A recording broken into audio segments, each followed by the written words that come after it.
Good morning po, Tagawa Joy TV sa ating mga kabarangay. Yan, kasama ko si Chasaring dito sa Purok City. Yan. Ilang taon na kayo ngayon, Cha? Man 82. Oh, 82. So, yung edad nila po ay ngayon ay naghahanap buhay. Yan. Ano yung, yan. Langis ng ilog. May langis ng nyug. Patingin nga ng langis ng nyug. Ito, oh, sila kayo nagkakarga din. Oo. Oh, iba-ibang size ano po. Yeah, iba-ibang Kung size. gusto nyo, mag-order na kayo.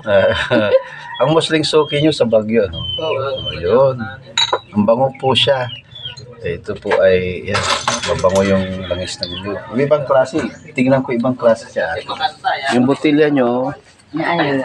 pwede natin sabihin yung price nito. 15. 15 pesos. Ito, Tapos yan, 25. ayun, bawing-bawing nyo, no? Bango. Yan. Yung 2x2, 65. Ay, mas ano yun? O, 2x2 kasi. Oo. Yung 2x3 nga po. Ang 4x4. Malaki na yun, ano? pinagkamalaki yung 2x2. Ito yung mga botilya nila, oh. Dami, oh. Imagine.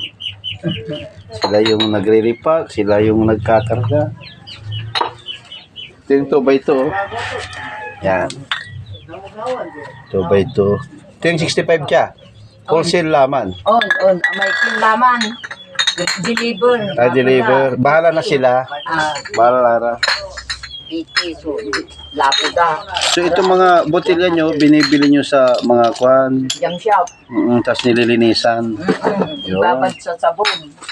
Nakababad siya ilang araw, then nilinisan. Vegetable oil, yan o.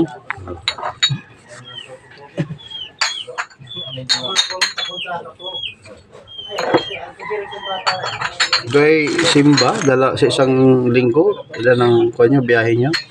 Isang buwan, isa lang. Ay, minsan lang. So yung dala nyo, pag isang beses, 20 karton, 18. Ano? ay ganun karami. Marami rin pala. Yung tagaluto nyo, si ano pa rin? Si RJ? Unti. Ay, si Unti. Ay, si Unti na. Pamangkin nyo, no? Kala nun, RJ. So, yun po yung harap buhay natin ngayon. Sipag-sipag at tiyaga lang. Tapos, kayo pa atang pan. May alaga kayo, no? Tapos, may tindahan pa si Mother. Tingnan natin yung tindahan nila, oh. Dami harap buhay. Uy. Parang hindi ano. Oh, hajin, no? Oh. Naka-segregate talaga, oh.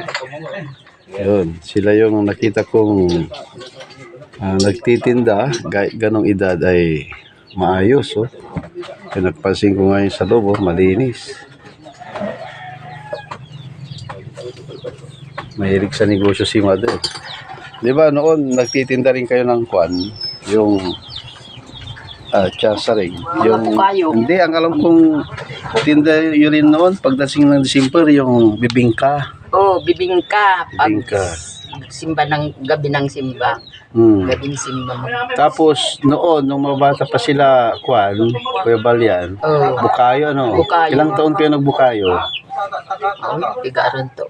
Nun babalo, chicken year laran, nun tunda. Mga, kwan yun, may more than 10 years, ganon? Mga binata na. Actually, dito sa Tarisi, ang hanap buhay dati talaga, at medyo parang wala na ngayon, yung gumagawa sila ng bukayo at saka bukarilyo. Pag bukayo, yung nyog na magulang, tapos lalagyan ng asukal na brown. Ano, Cha?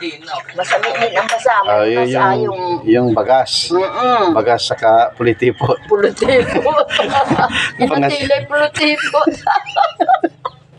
Inatilay pulutipot. Ngayon, tapos yung bukarilyo, pwede rin yung brown sugar, saka Pati bukayo, brown sugar. oo. Tapos yung isang bukarilyo po, yung mani hinaman. Yung may balat na mani, ihalo sa brown sugar. Yun yung bukarilyong mani, bukarilyong nyog, at saka bukayo. Yung bukayo naman, ibang klase. Yung pabilog, i-slice nila.